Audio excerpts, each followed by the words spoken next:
What's up, guys? Ethan Teach here, and I'm going to be talking to you about atmospheric pressure. Now, I know what you're thinking. I already know about atmospheric pressure, Mr. Cox. Well, we're just going to have a quick refresher. This will help us with our respiratory unit.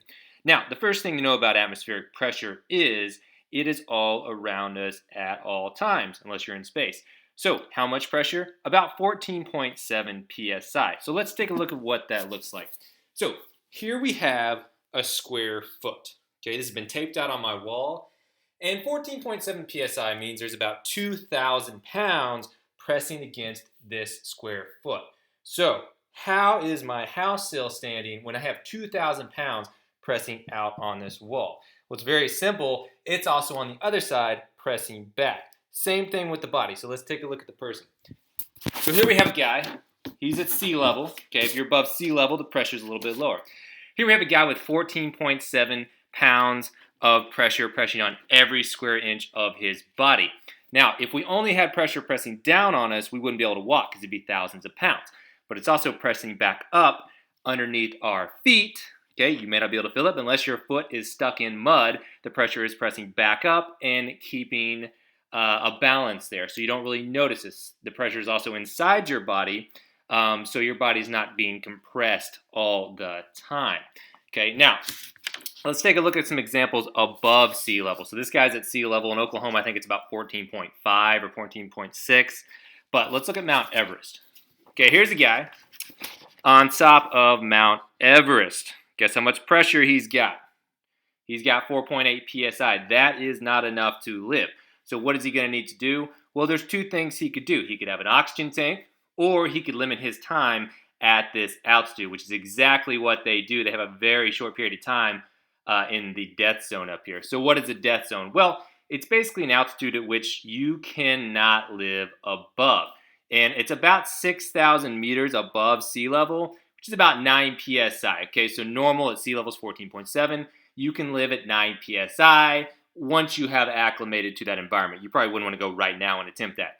Now, above this 9 psi, above this death zone, above 6,000 meters, you cannot live here, okay? You can stay there, you can acclimate there, but you cannot live there, okay? So when people are climbing Mount Everest, if they cannot make the summit, they generally will come down below this level, especially for extended periods of stay, okay?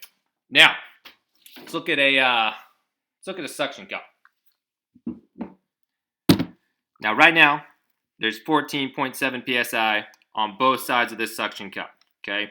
But when we suction cup it on here, we smash the air out, and we create a vacuum. So there is 14.7 psi pressing this way, but there is nothing pressing out. So the suction cup is held on to this tray by the atmospheric pressure, and it's fairly strong. This is about 3 square inches right here. So if we pulled a perfect vacuum, which we didn't, this would be about 45 pounds of force that this thing could hold. And you can tell it is extremely sturdy. Let's see if we can manhandle this thing off here.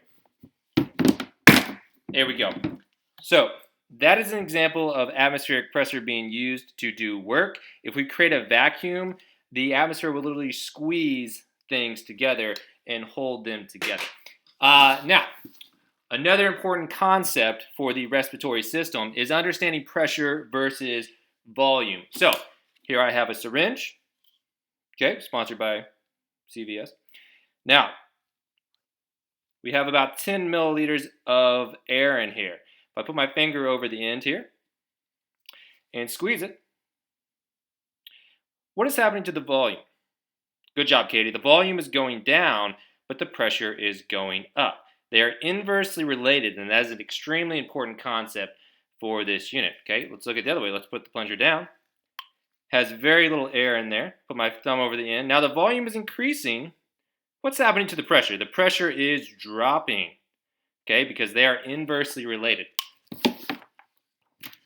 It's really hard to graph an inverse relation, but here's kind of the idea. If the volume goes up, pressure must go down in the controlled environment.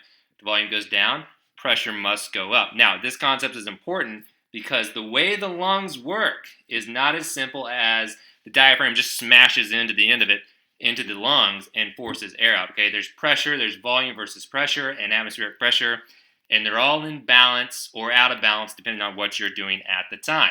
So that's the end of the lesson for today. Hope you enjoyed the video. Ethan T. Chair out.